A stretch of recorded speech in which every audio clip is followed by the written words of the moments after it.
¿Por qué es importante? Porque se relaciona con puntos anteriores, pero también vamos a ver algunos aspectos novedosos. Vimos en la clase pasada la teoría del título y el modo, cuando estudiamos las adquisiciones derivadas o derivativas por actos entre vivos. También vimos que ese título singular puede tener origen en una disposición de última voluntad como un legado. Pero la segunda parte de esa clase nos llevó a la necesidad de que título y modo, si bien constituyen el derecho real nace con la entrega de la cosa, y allí nace la publicidad posesoria, que naturalmente pone en conocimiento de terceros la existencia de esa relación real en cabeza del nuevo titular o poseedor. También es necesario que el derecho se publicite en el plano registral.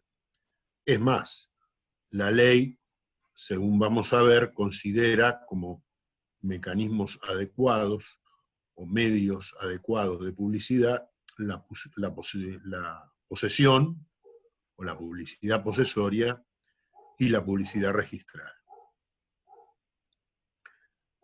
Todos sabemos que esto es trascendente porque el derecho real, dado su carácter absoluto, irradia efectos respecto de terceros que son justamente aquellos que están obligados a abstenerse y a cumplir con esa obligación negativa o de no hacer, que consiste en no atentar, no vulnerar, no violentar el derecho del propietario. De allí que esta publicidad sea trascendente a efectos de darle eficacia a ese derecho que por su naturaleza es absoluto. Bueno, para llegar a los terceros y hacer efectiva, hacer exigible esa obligación de abstención, requiere de una publicidad suficiente. Y esto es lo que la ley refiere cuando, a renglón seguido de aquel artículo que vimos, que era el 1892, que habla de título y el modo, dice en el artículo siguiente que, o mejor dicho, en la parte final, habla de que para que el título y el modo sean suficientes para adquirir un derecho real, sus otorgantes deben ser capaces y estar legitimados. Y en el artículo siguiente, en el segundo párrafo, dice: se considera publicidad suficiente la inscripción registral o la posesión según el caso. ¿Por qué dice eso? Porque en la primera parte enuncia la necesidad de publicitar los derechos reales cuando nos dice que, bajo el título de inoponibilidad, en el 1893 dice: la adquisición o transmisión de derechos reales constituidos de conformidad a las disposiciones de este código, es decir, las del título y del modo, no son oponibles a terceros interesados y de buena fe mientras no tengan publicidad suficiente. Nosotros ya vimos que en nuestro sistema los terceros interesados son aquellos justamente que son ajenos a la transmisión, no son las partes, el tradens, el accipiens, el transmitente y el adquirente, sino que son otras personas, terceros, ajenos a esa relación, pero que tienen eventualmente un interés jurídico sobre la cosa que se transmitió.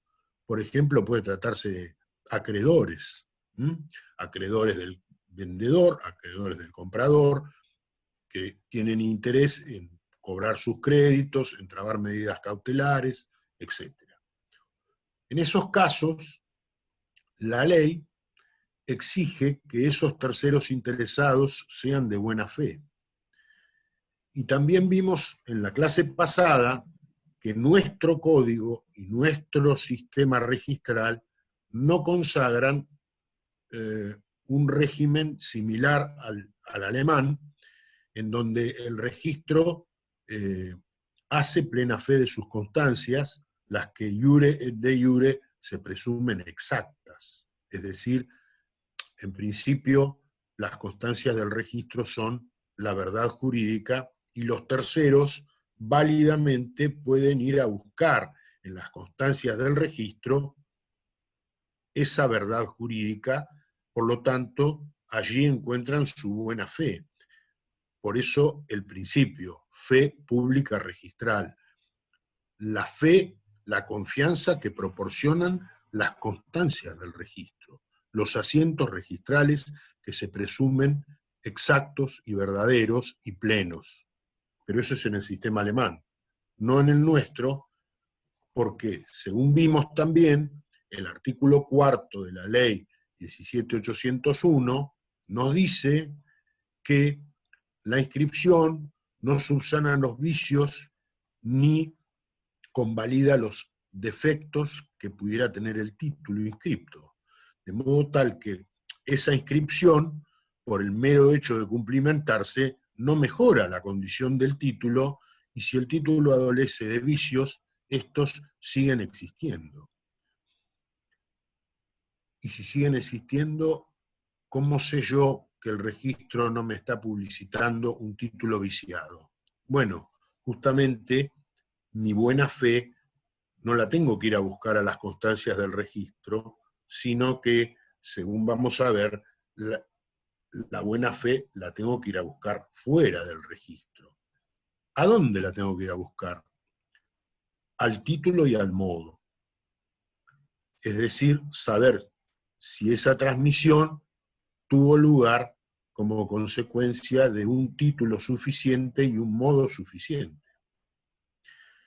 Pero claro, cuando hablábamos de título suficiente, veíamos que ese título suficiente y el modo suficiente no solamente requieren el título, suficiencia sustancial, idoneidad en el acto, sustantivo, y suficiencia formal en el instrumento portante, que se ha cumplido con todas las solemnidades que requiere la ley, y que además el modo fue cumplimentado conforme las disposiciones legales, es decir, con actos voluntarios del tradens, con el asentimiento del accipiens, o actos de ambas partes, y que no consisten en meras declaraciones que respecto de terceros carecen de ningún efecto. Bueno, aun cuando todo esto se haya cumplimentado, la ley exige que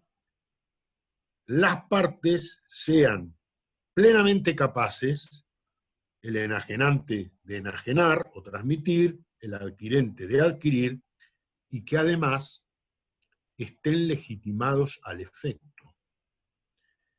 ¿Y en qué consiste esa legitimación? Bueno, para el adquirente, que sea alguien que tenga capacidad de derecho para adquirir. De hecho y de derecho, pero sobre todo de derecho, que no le esté vedado a adquirir. Y para el enajenante, que él esté legitimado para transmitir. Y aquí hay una remisión implícita, o si ustedes quieren, expresa. ¿Por qué? Porque todos sabemos que en esta materia rige un gran principio, que era el de nemo plus iuris, de que nadie puede transmitir a otro un derecho mejor ni más extenso que el que tenía, y recíprocamente nadie puede adquirir de otro un derecho mejor ni más extenso que el que tenía su autor.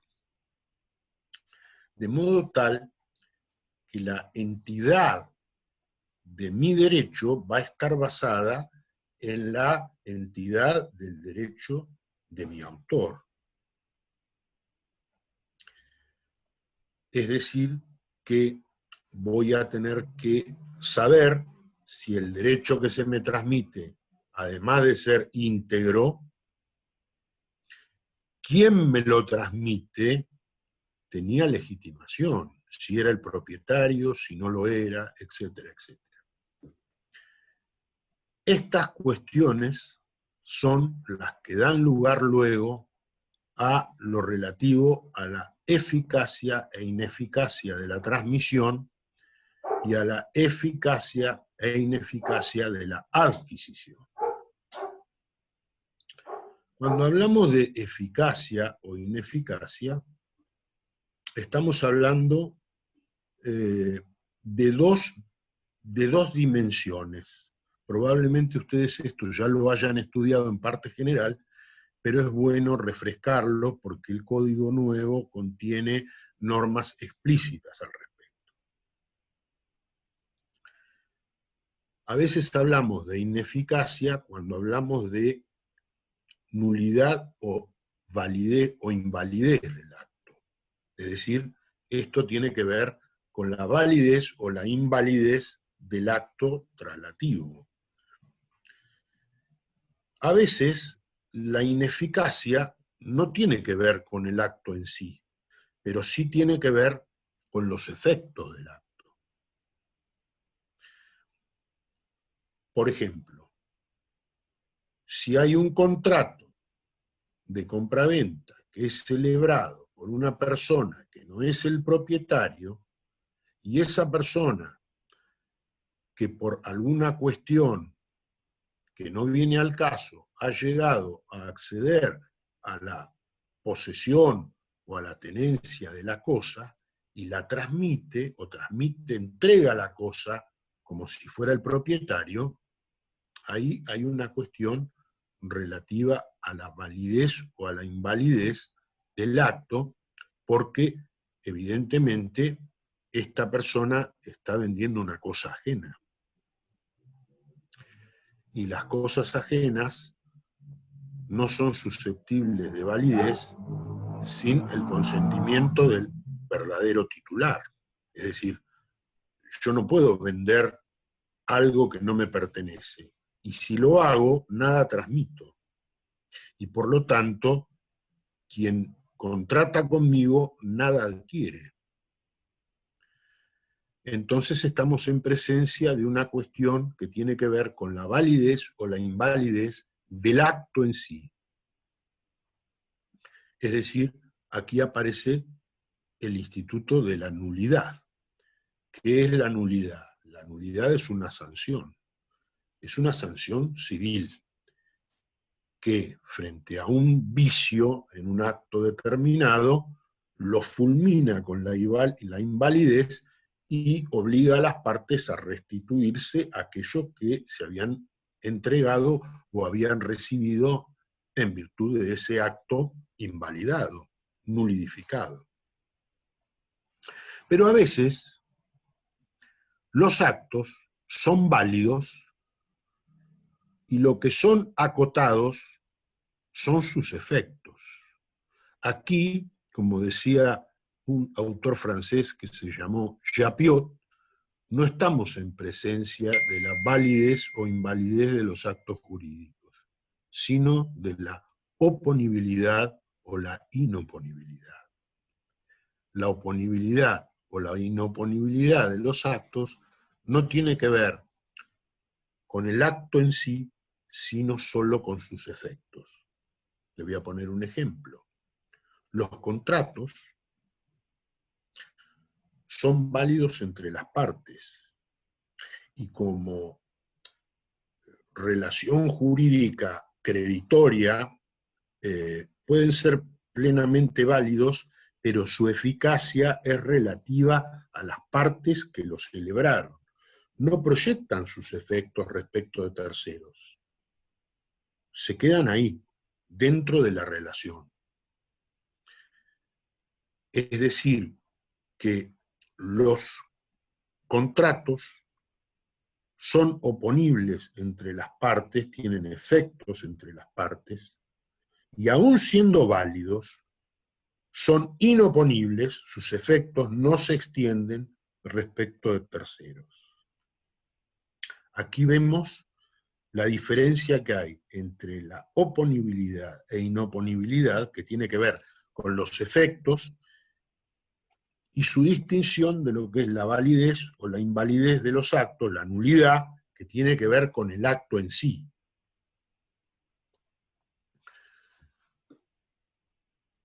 Volviendo a nuestra máxima, digamos, cuando una persona que no es el propietario transmite una cosa que no le pertenece o lo hace mediante un acto viciado, esto en principio es recibido de la misma manera por el adquirente. Si el transmitente o autor no era propietario, el adquirente no lo es tampoco, no pasa a ser propietario por un acto que carece de toda validez. Si el título era revocable o era imperfecto, tampoco. Es decir, la imperfección del título va con el título y por lo tanto quien adquiere, adquiere con esas mismas imperfecciones.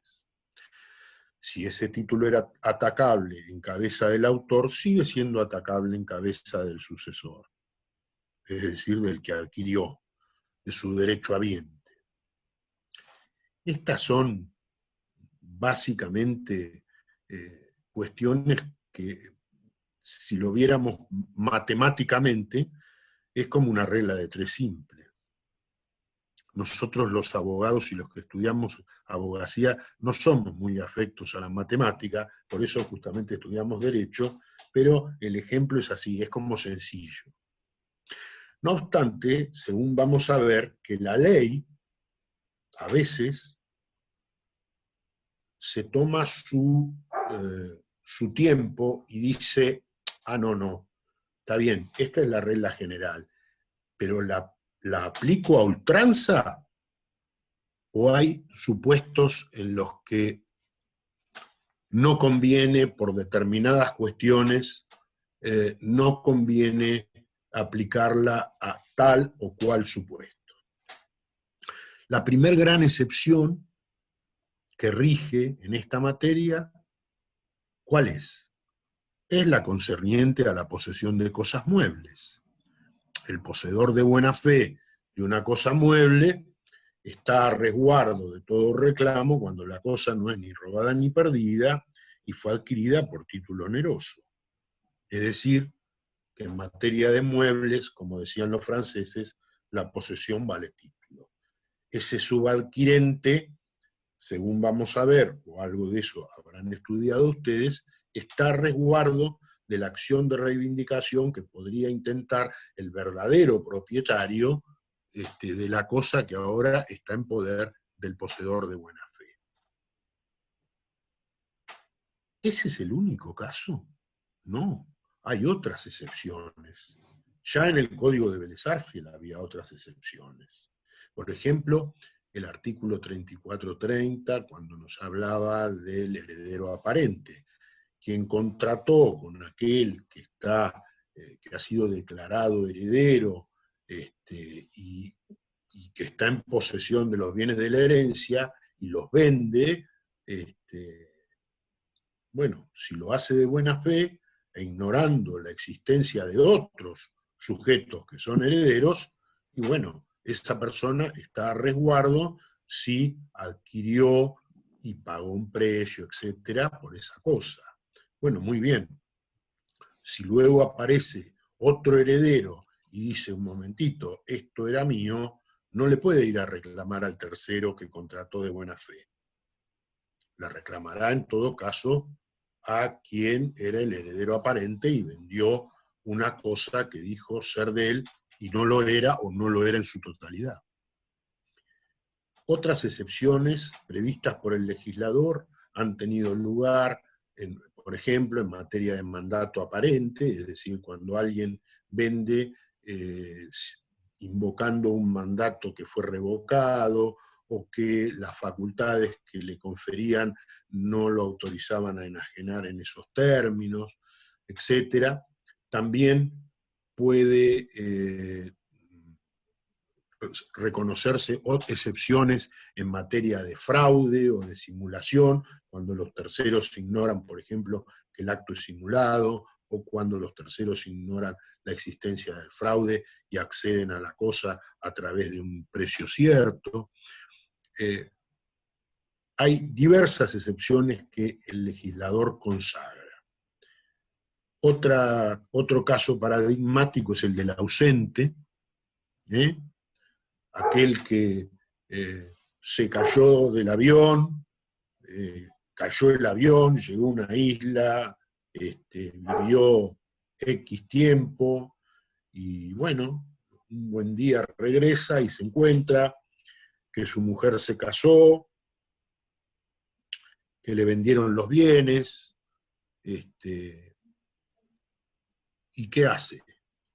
Puede llamar al adquirente y decir, devuélvame la casa que vendió mi señora, o no, le van a decir, mire, aquí no hay lugar a reclamo, todos creíamos que usted había fallecido, trate de encontrar a Wilson y regrese a ver a la isla o a algún otro lugar donde esté más cómodo. Bueno, estas excepciones que consagraba el Código Civil y Comercial en su régimen, hoy vuelven a aparecer en nuestro sistema. ¿Y qué pasa con estos terceros? ¿Qué pasa con la buena fe de los terceros? ¿Qué pasa con el verdadero propietario? ¿Sigue amparado? ¿No sigue amparado? Bueno, hay algunos casos puntuales en los que sí, y hay, bajo ciertos recaudos, y hay otros casos puntuales en los que no. Y de eso se trata en esta clase, para que ustedes vayan viendo este panorama que después vamos a reiterar con alguna mayor precisión en la segunda parte de la cursada, cuando veamos la reivindicación. Pero ustedes ya tienen que ir manejando estos términos como para saber de qué les está hablando la ley. ¿Qué dice la ley? Decía, fíjense, reitero, en el 1893, que la adquisición o transmisión de derechos reales constituidos de conformidad con las disposiciones de este código, es decir, título y modo, no son oponibles a terceros interesados y de buena fe mientras no tengan publicidad suficiente. Y luego, reitero el parrafito que sigue, se considera publicidad suficiente la inscripción registral o la posesión según el caso. Obviamente que si el modo de transmisión, como por ejemplo en materia de automotores, requiere de la inscripción constitutiva, dice que la registración es presupuesto necesario y suficiente para la oponibilidad del derecho real. Ahí no se le va a pedir publicidad posesoria. El propietario de un vehículo afectado a un remiso, a un taxi, probablemente no sea el que lo maneja, no sea el conductor, no sea el que lo usa, pero como es el propietario, según registro, nadie le va a ir a pedir publicidad posesoria. La registración es más que suficiente como para constituir y publicitar el derecho, es decir, constituirlo como modo y publicitarlo como medio eficaz de poner en conocimiento de terceros.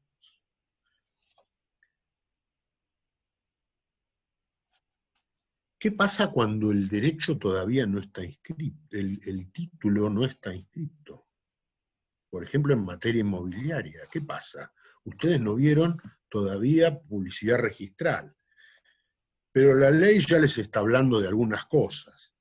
Y la parte final de este artículo dice que no pueden prevalerse de la falta de publicidad quienes participaron en los actos. ¿Quiénes participaron en los actos? las partes, obviamente, pero también participó el escribano, por ejemplo, los testigos del acto, el protocolista o el oficial primero de la escribanía, que pasó en el protocolo el cuerpo de la escritura y el contrato que importa su tenor. Esas personas no pueden prevalerse de la falta de inscripción y decir, a mí no me es oponible porque no está inscrito. Ellos tienen conocimiento. El martillero que intervino en la compraventa y que estuvo en la escribanía el día que se celebrara la escritura, se celebró la escritura y cobró su comisión. Todas esas personas participaron, tuvieron conocimiento. Y después dice que tampoco aquellos que conocían o debían conocer la existencia del título del derecho real. Acá hay un error. Acá hay un error. Este párrafo ha sido extraído del proyecto del 98. Y el proyecto del 98, a su vez, lo extrae de un Congreso Internacional de Derecho Registral. Claro, los registralistas lo único que ven es el título que inscriben. Por eso dice que no pueden prevalerse quienes participaron del acto, ni aquellos que conocían o debían conocer la existencia del título.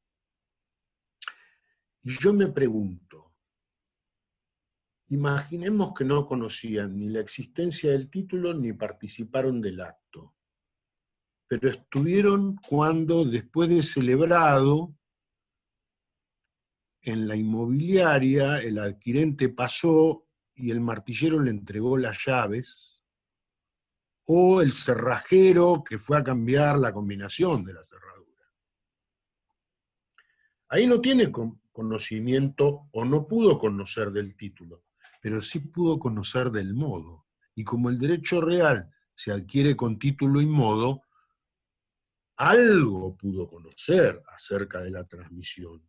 Y si pudo conocer algo, después no se puede hacer el desentendido. Por lo tanto, me parece que la fórmula del legislador se quedó a mitad de camino. Habla del título, pero también podría haber hablado del modo. Y digo esto porque en este caso todavía no hay publicidad suficiente, no hay publicidad posesoria suficiente que exteriorice el derecho que nació en cabeza del comprador o del adquirente. Pero ya sabemos que tomó posesión. Hubo un acto que no es una posesión que está todavía sin publicidad. Pero hay un modo que se está cumpliendo. Bueno, quien tenga conocimiento de ese modo, quien haya podido conocerlo, tampoco puede prevalerse de la falta de inscripción en el registro de la propiedad de ese contrato o de esa escritura pública. En el Código Civil, cuando algo raro pasaba con relación a estas transmisiones, había un artículo que era, además de ser el terror de los exámenes de reales y de parte general, venía a confirmar la regla del nemo plus iuris. Me refiero a aquel artículo 1051 del Código Civil de Vélez Sarsfield, que decía que todos los derechos reales o personales transmitidos a terceros sobre un inmueble por una persona que ha llegado a ser propietario en virtud del acto anulado, quedan sin ningún valor y pueden ser directamente reclamados del poseedor actual. ¿Qué quería decir este artículo? Vamos por partes. todos los derechos reales o personales, transmitidos a terceros. ¿Por quién? O sobre un inmueble, obviamente. ¿Por quién? Por una persona que llegó a ser propietario en virtud del acto anulado. Un acto que fue anulado. Y él había transmitido los derechos. ¿Qué pasa con esos terceros?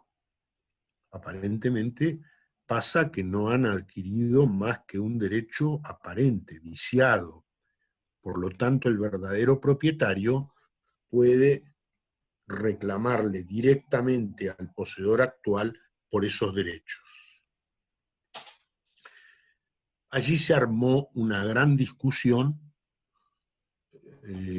doctrinaria, que obviamente tuvo una historia al extremo tal de que la ley 17711 le hizo un agregado, puso a salvo los derechos de los terceros adquirentes de buena fe y por título oneroso, sea el acto nulo o anulable. No viene al caso ahora, pero a veces los actos están contemplados por el legislador, pero el legislador a veces no puede abarcarlo todo. Les voy a poner un ejemplo. Una persona declarada demente en una provincia por sentencia firme, se inscribe la sentencia con relación a los bienes de su domicilio, etcétera, provincia, por ejemplo, de Córdoba, que tenía 3 inmuebles, se inscribe la sentencia y queda interdicto de enajenarlos, como corresponde según la sentencia y según su incapacidad. Pero resulta ser que un día se fuga del lugar y en un intervalo lúcido viene a Mar del Plata y vende el departamento que tenía aquí y lo vende sin ningún problema porque la sentencia de interdicción, es decir, la que lo declara demente e incapaz, no había sido anotada en el registro de la provincia de Buenos Aires, el registro de la propiedad. Por lo tanto, quien compra y paga un precio lo hace de buena fe. En ese caso, ¿el tercero está o no está a resguardo? Bueno, la ley 17711 en aquel momento corrigió esta suerte de laguna que tenía el código, que provocaba tanta discusión, o más que laguna, un gran rigor, porque siempre defendía al propietario y dejaba a veces al tercer adquirente de buena fe y a título oneroso sin defensa alguna. Y bueno, en ese caso, el legislador amparaba al tercero, le permitía estar a resguardo de los efectos de la nulidad, aun cuando el acto fuera nulo o anulable. Pero claro, él debía probar su buena fe. ¿Y cómo la iba a probar? ¿Consultando al registro de la propiedad? No, porque sabemos que el registro de la propiedad puede estar publicitando un acto viciado. Es decir, que la buena fe la tenía que ir a buscar a otro lado. Y a los efectos de acreditar la buena fe, la fórmula, fíjense que sigue siendo haya conocido o podido conocer. Ese podido conocer siempre implica el poder averiguar, el poder enterarse porque se hizo algo para ello. No es que me quedé sentado en mi casa y no, la verdad que no pude conocer. No, usted tiene que ser un adquirente diligente. Su buena fe tiene que ser la buena fe del buen hombre de negocios que es diligente. En ese caso, esa diligencia se acreditaba a través del llamado estudio de los títulos. Y el estudio de los títulos debía necesariamente investigar los antecedentes de las transmisiones al menos 20 años para atrás. Esto no es tan difícil porque están en los protocolos de los escribanos las escrituras originales, de modo tal que es muy fácil armar la cadena de enajenaciones 20 años para atrás. ¿Por qué 20 años para atrás? Porque después de 20 años la prescripción adquisitiva larga me pone a resguardo en principio de cualquier vicio o nulidad en el título. El artículo 4015 decía que pasado 20 años no se le puede oponer al adquirente o al poseedor ni la falta de título, ni su nulidad, ni la mala fe en la posesión. Bueno, esto llevaba a que, analizados los antecedentes, analizados los títulos, ese adquirente podía exhibir y acreditar su buena fe en esa adquisición y quedar a resguardo de los efectos de la nulidad, aún siendo un tercero.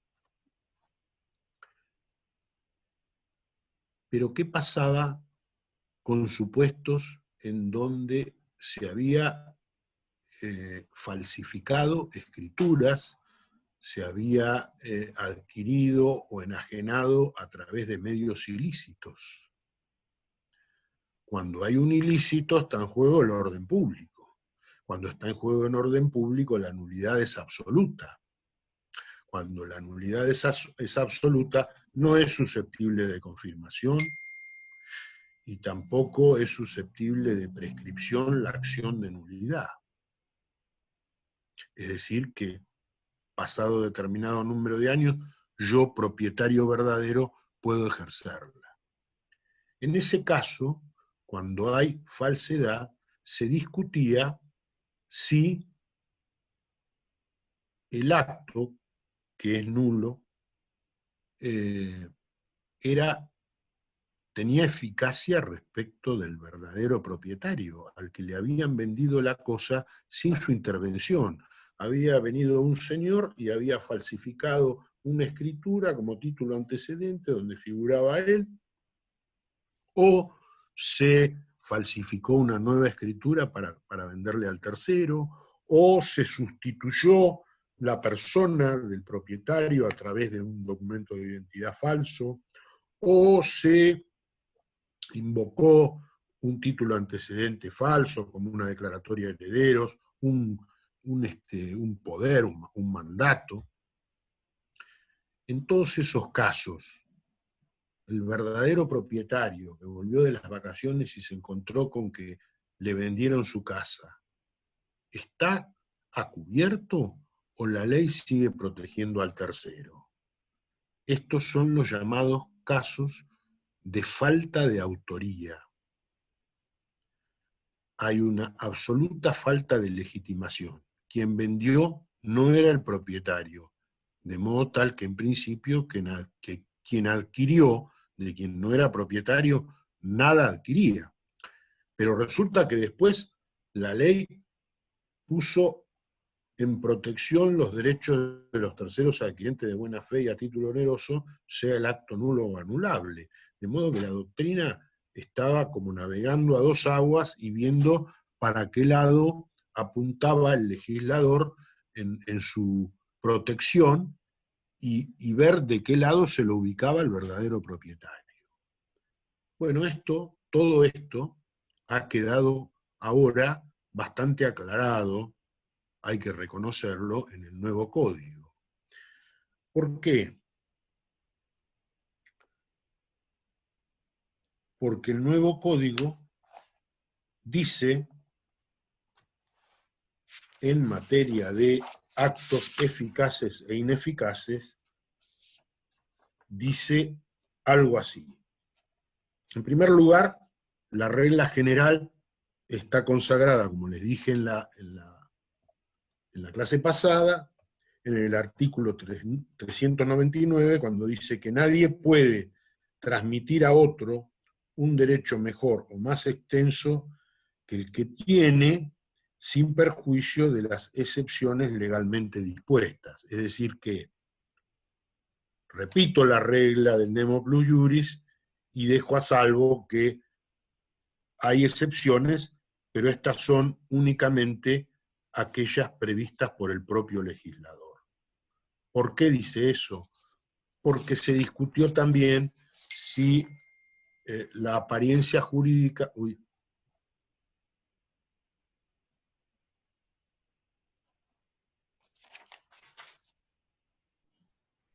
Genial. No sé si hay alguna pregunta hasta acá. No, no, no. Se me fue la imagen y a ver. Igual a usted se lo sigue viendo, así que si quiere seguir no hay problema.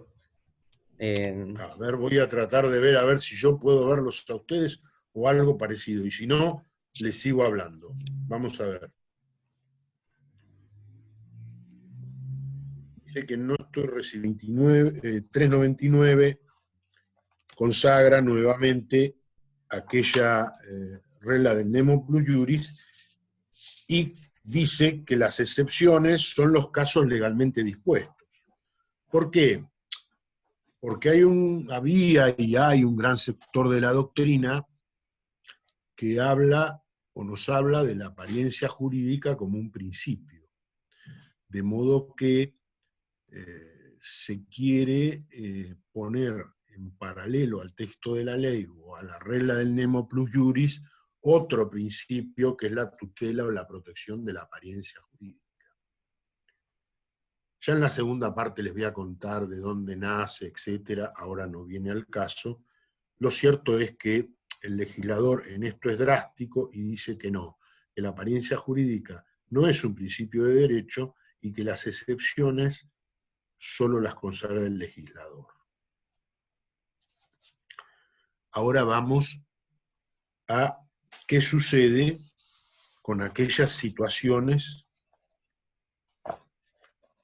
digamos, viciadas, tal como se veían en el código anterior. En el artículo 392, el código habla, en primer lugar, de los efectos de la nulidad.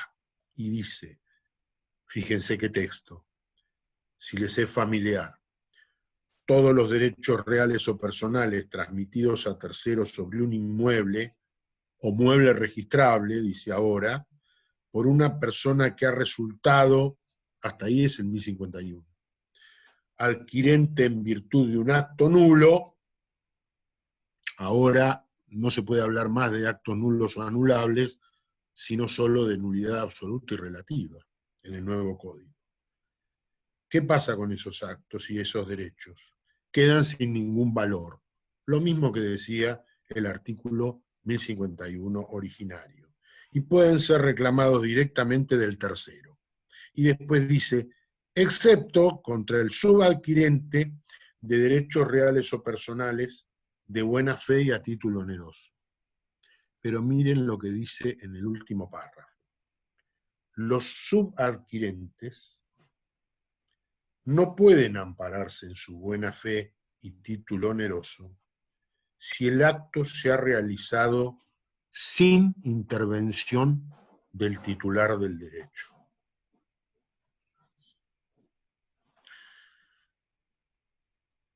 Salimos de la nulidad y nos vamos al otro supuesto de ineficacia, la inoponibilidad, es decir, la que concierne no ya al acto que es fulminado por la nulidad, sino a los efectos del acto. Y dice, el acto inoponible no tiene efectos respecto a terceros, excepto los casos previstos por la ley. Otra vez la eficacia y la ineficacia, otra vez los terceros. ¿Qué pasa con los terceros? ¿El acto es inoponible frente a los terceros? En este caso, si el verdadero propietario, que es un tercero respecto de la enajenación que hicieron el transmitente y el adquirente, él es un tercero. Hay una venta de cosa ajena. Si hay una venta de cosa ajena, es inoponible al verdadero propietario, que es un tercero. Ese tercero está a resguardo de los efectos de aquella enajenación. Y mientras no ratifique el acto emanado de quien no era propietario, aquella venta no es válida. ¿Por qué? Porque se trata de una venta de cosa ajena. Ahora bien, ¿de qué manera la ley podría validar el derecho del tercer adquirente de buena fe y título oneroso?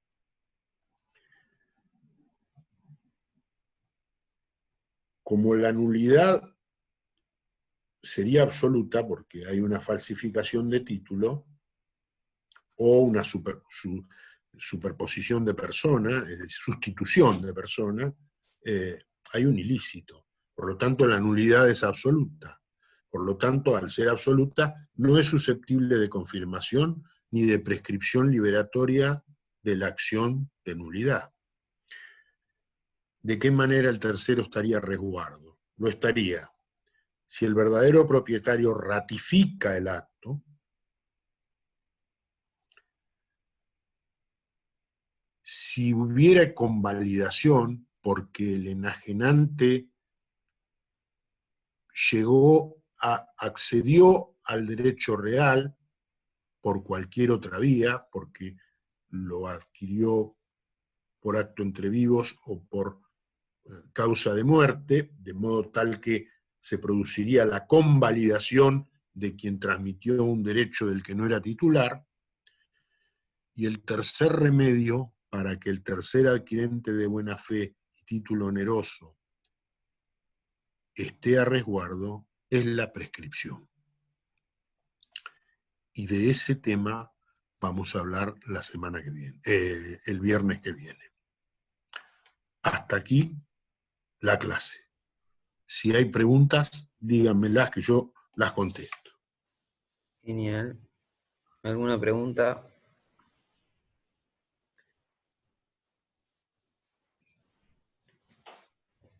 Si quiere alguno preguntarse, puedes poner el micrófono también, y si no, que lo mande por medio del chat y lo leemos.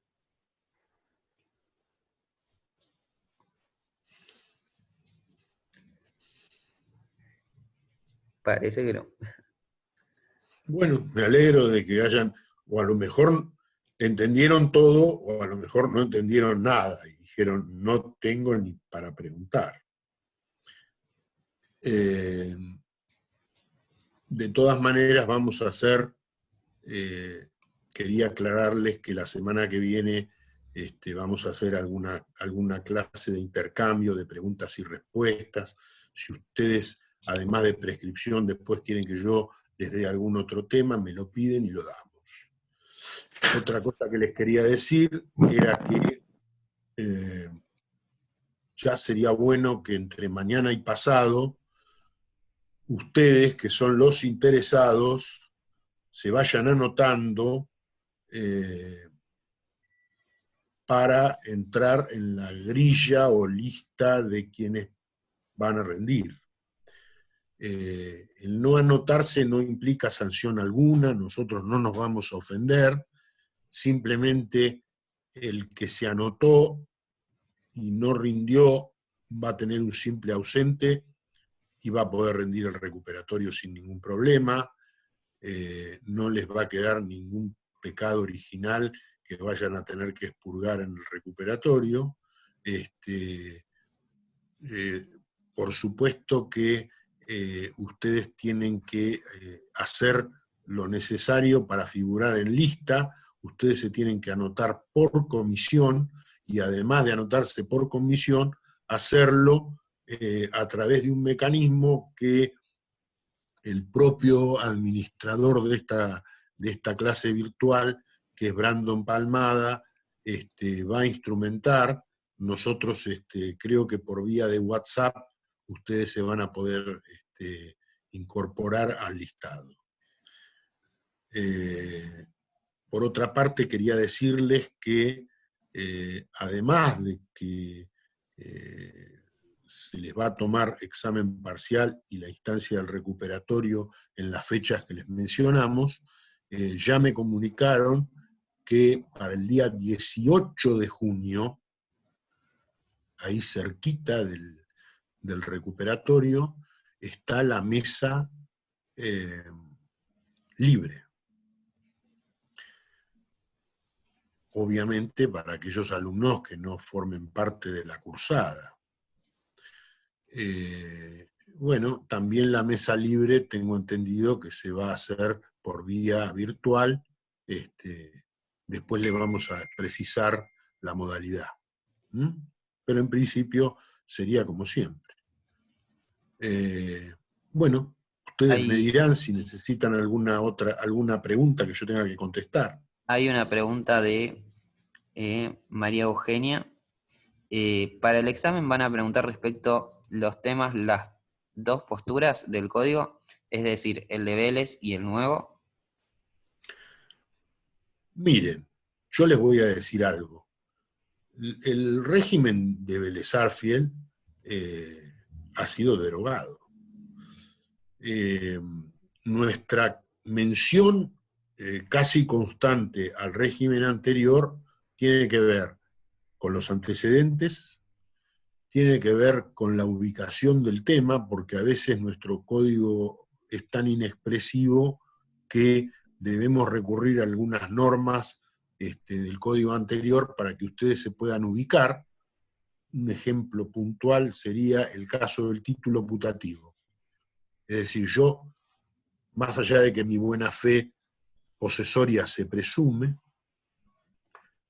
estoy persuadido de la legitimidad de mi posesión porque creo que tengo algo que me ha hecho poseedor legítimo, es decir, algo, cuando digo algo, digo un título que ha posibilitado que yo sea propietario, es decir, titular de un derecho real constituido conforme a las disposiciones del Código.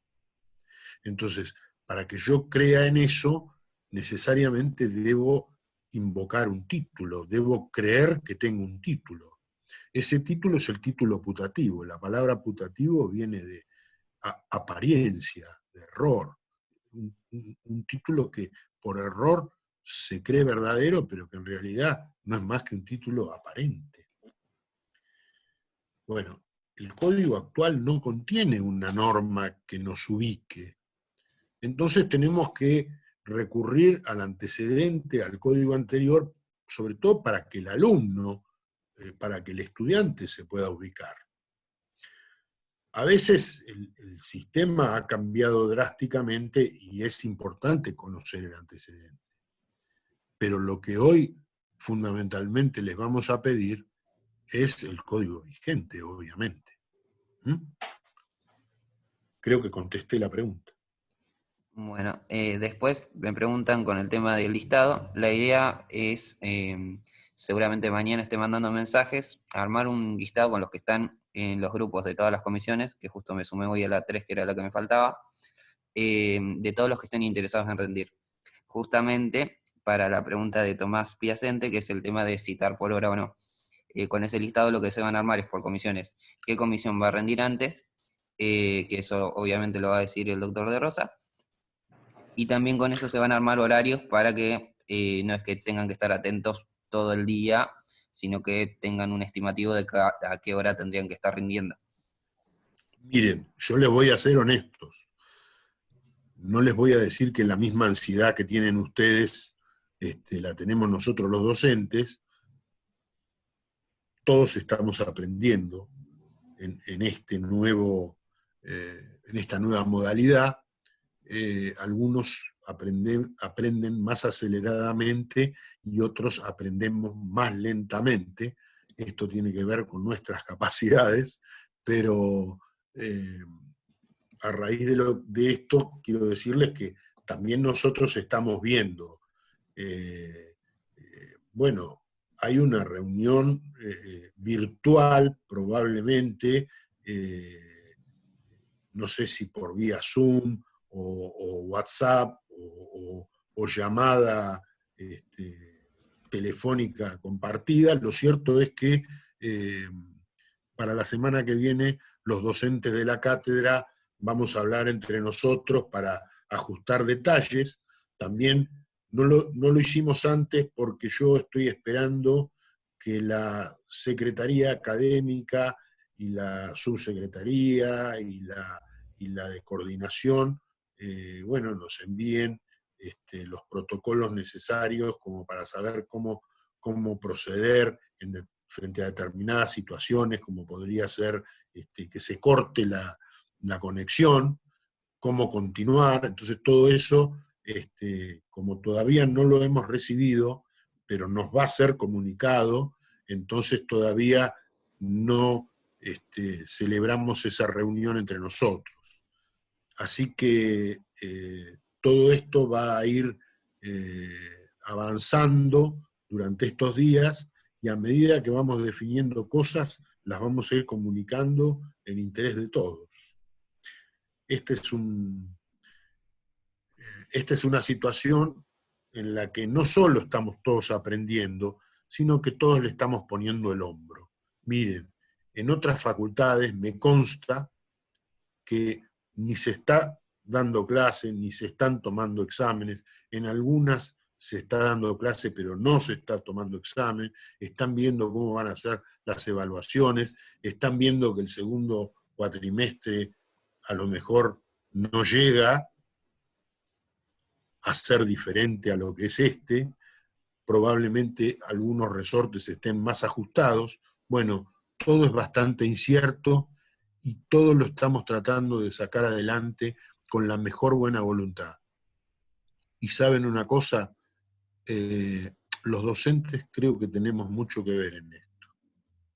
Más allá de la gestión, que nos ha abierto todos los mecanismos posibles y demás, pero los docentes tenemos mucho que ver. Y tenemos la inestimable colaboración de los alumnos a través del centro de estudiantes o de gente como Brandon Palmada, que la verdad que es un verdadero escudero, porque yo, si no fuera por él, me entrarían todas las balas y las flechas. Así que bueno, esa es la idea. Bien, queda una sola nada más, que es cuándo sería más o menos el recuperatorio. Después no preguntaron nada más.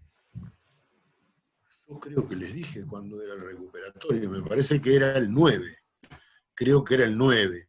El primero era el parcial y el 9 el recuperatorio, pero se los confirmo, creo que está subido al campus cuáles son las fechas. Yo lo hice eso en una de mis primeros avisos o comunicaciones, mis primeros mensajes.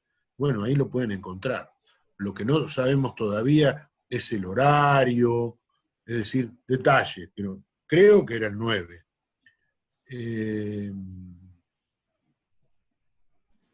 No sé si hay alguna otra cosa que ustedes quieran que les conteste. La clase que viene, que es la del viernes, es también a las 5 de la tarde, por esta misma vía. Y bueno, sigan estudiando, cuídense mucho. Si hay algún tema que ustedes quieren que desarrolle o que conteste preguntas, bueno, cuenten conmigo y nos vemos el viernes. ¿Mm? Bien, cierro. Gracias. Bueno, muchas gracias a todos. Cuídense. Nos vemos.